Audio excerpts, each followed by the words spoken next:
When a Lion Air flight took off from Jakarta at 6:20 a.m., October 29, 2018, it was just 13 minutes later it plunged into the sea, killing every single person on board. We're watching for word on what might have caused yesterday's crash of a Lion Air jet. About 5 months later, a second plane would crash over Ethiopia. Again, everyone on that flight died. What brought down Ethiopian Airlines Flight 302? Critically, in both cases, it was the same type of plane involved, the Boeing 737 MAX 8.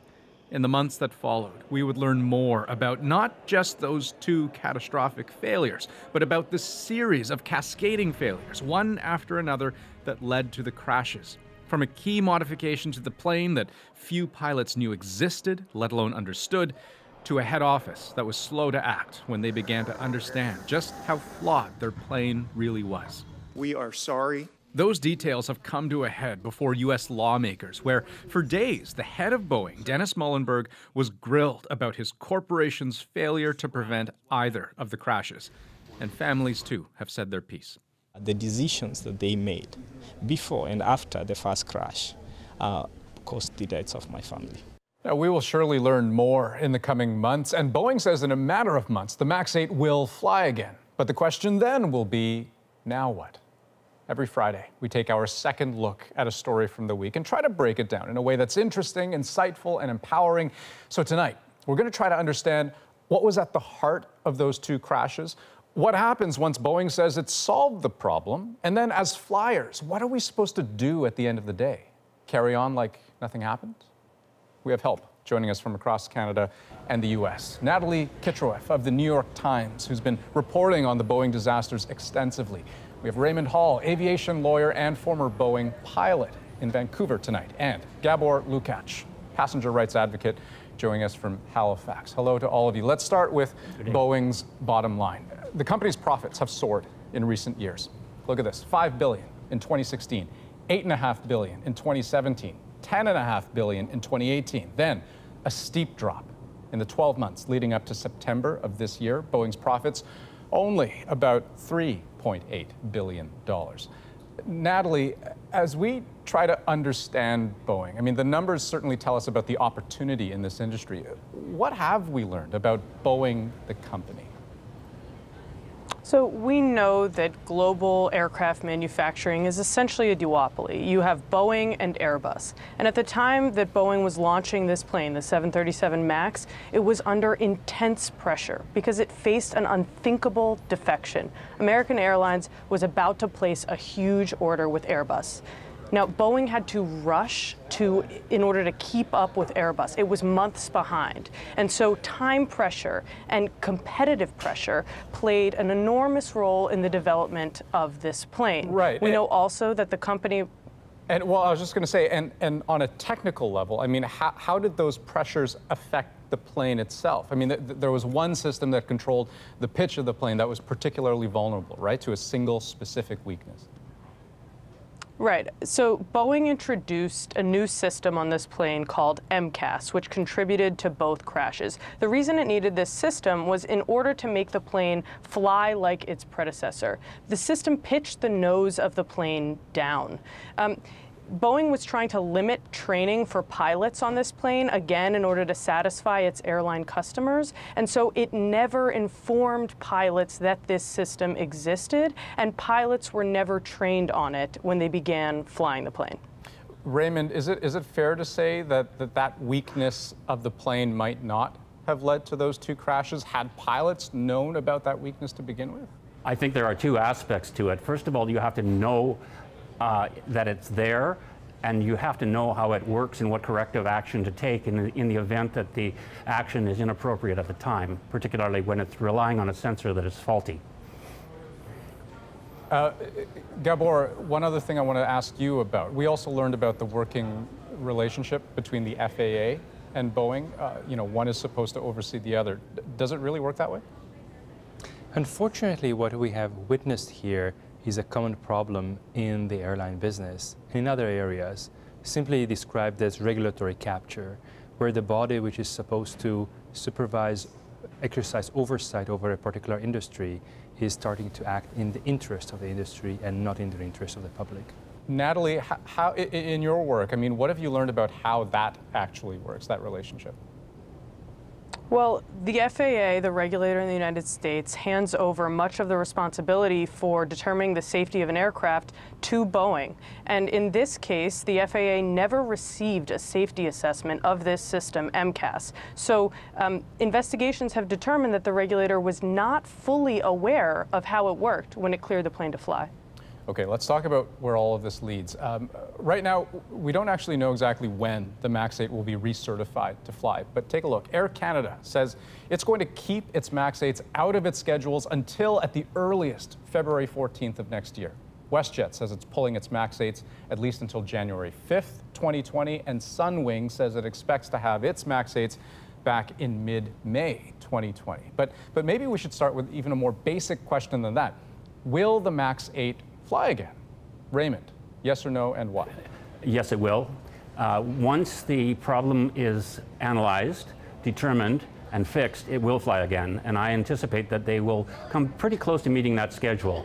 And the reason that I suspect that is because when the MCAS system was originally designed, not for this aircraft, but for a Boeing fuel freighter for military fighter jets, that system incorporated the systems that this particular system avoided on three aspects: the ability to know it's there, the ability to control the aircraft, and the number of times that the system intervenes.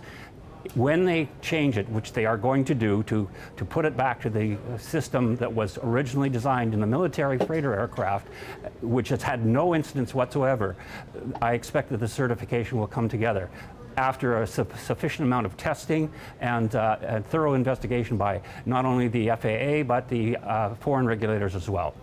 Right, and you know, Boeing CEO, I mean, he said in a written statement that when the 737 MAX returns to service, it will be one of the safest airplanes ever to fly. You think that's true? It could very well be. In fact, I did not fly it, of course, because it arrived after I retired from Air Canada, but I flew as a passenger on it several times, and I love the airplane itself. Save for this problem that is really a systemic problem in the certification, design and certification. Save for that problem, it's a fantastic airplane. If the MAX 8 is approved to fly again in the United States, does that mean it'll fly again in Canada? Obviously, Transport Canada is going to have a major role here, and particularly since recently the FAA has been legally precluded from doing the certification. It's all since the last year been delegated to the manufacturers. So I expect that Transport Canada will have to have a very active role in determining that the recertification in the United States is correct, and that we are satisfied that it is safe to fly here. And how soon would all of that happen? I would expect it would happen at the very beginning of next year. In fact, I understand that Air Canada is planning to start pilot training to refresh everybody at the beginning of the year, well before the February 14th introduction in the schedule, if it proceeds at that point. Okay. Now, having MAX 8s in the flight rotation, of course, is one thing, but whether people will actually want to fly in them, that's a whole other question. You're going to hear from Paul Giroge right now. He lost 5 members of his family in the second crash, including his wife and 3 kids. But I want you to listen to a part of a phone conversation that he had with one of our CBC reporters, Laura Lynch, on the question of whether he would feel safe flying a Boeing 737 MAX 8 again in the future. But if the international regulatory bodies do their own reviews and certainly say that it can be approved to fly again, then I think we can trust that. But we would want the public disclosure of what Boeing has done in order to improve safety of the 737 MAX. So that is striking, coming from someone who has lost family members in one of those crashes. So the question, to fly or not to fly. The 3 of you, could I just do a quick round here? Natalie, once the FAA certifies this plane to fly again, and in the Canadian case, Transport Canada makes that decision, would you fly on one of these planes?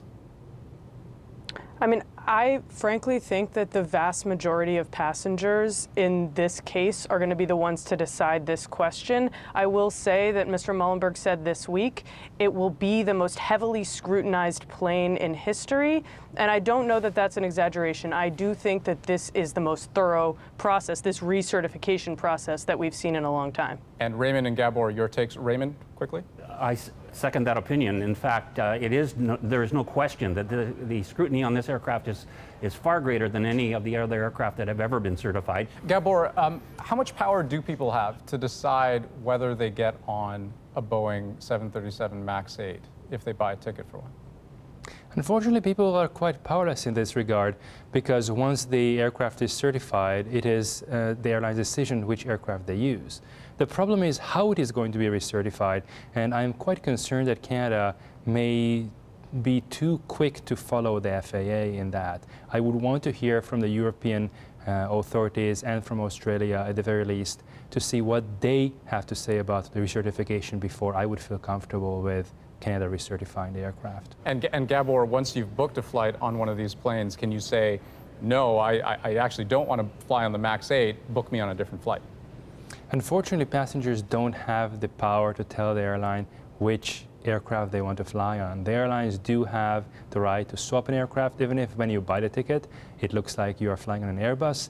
They can swap it later on to a Boeing and the Boeing 737 MAX 8. Natalie, though, I want to give you maybe the final word, how you think people will see this entire saga that's unfolded and how it might affect the future. My sense is that the lasting legacy of these crashes, and I think it's something that the family members of the victims want, is going to be a more urgent move towards structural change in how we approve aircraft in this country and perhaps across the world. The Europeans delegate to industry as well, and I think that's being looked at very carefully in this country. And we are on the brink, I think, of potentially major changes about how we determine the safety of aircraft. I think that will be the lasting legacy here. Natalie, Raymond, Gabor, thanks very much for your time. Thank you. Thank you. Thank you.